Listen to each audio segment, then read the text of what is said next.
what's next now as far as innovation is concerned, and what is the role specifically of AI and Gen AI if the idea really has been to use YouTube to democratize content and content creation? How does Gen AI change the game? Yeah, so I'm glad you said both AI and Gen AI, yes, because today the AI conversation sort of tends to focus on Gen AI, and I'll come to that in a second, but keep in mind that we have been investing in AI on YouTube for many, many years now. If you think about, again, the algorithm and recommendations on our platform, that's powered by machine learning and all the investment that we've made on that front that we will continue to do.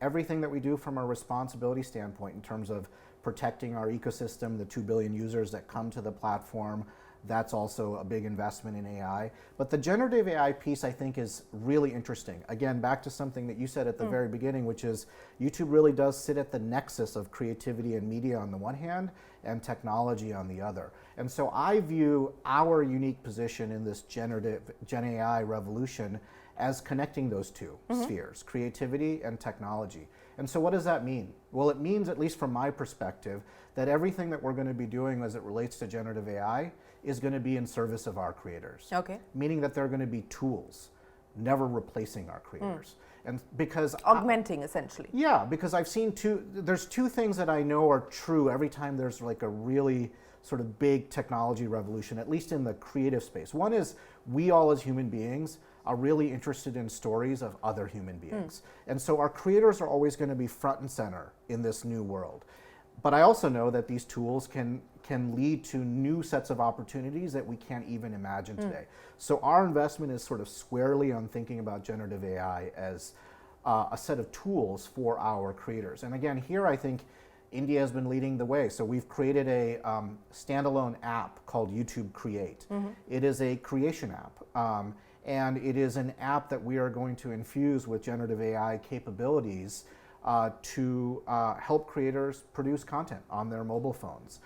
We have a couple of experiments that we have been doing. One's called Dream Track, which is a way, and a music AI incubator. So we have creators like King who are part of that music AI incubator, giving us feedback on how generative AI can enhance the music experience for fans. And Dream Track is an example of that, where you can give a text prompt and actually generate music, out of thin air.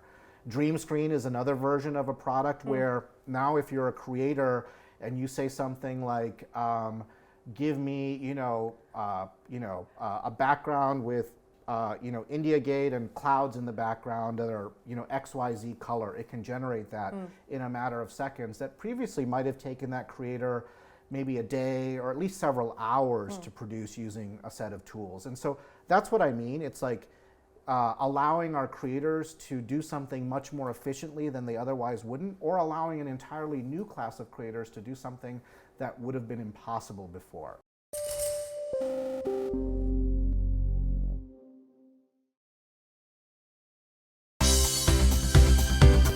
For more news and updates, all you need to do is follow CNBC TV18 on all of our digital platforms.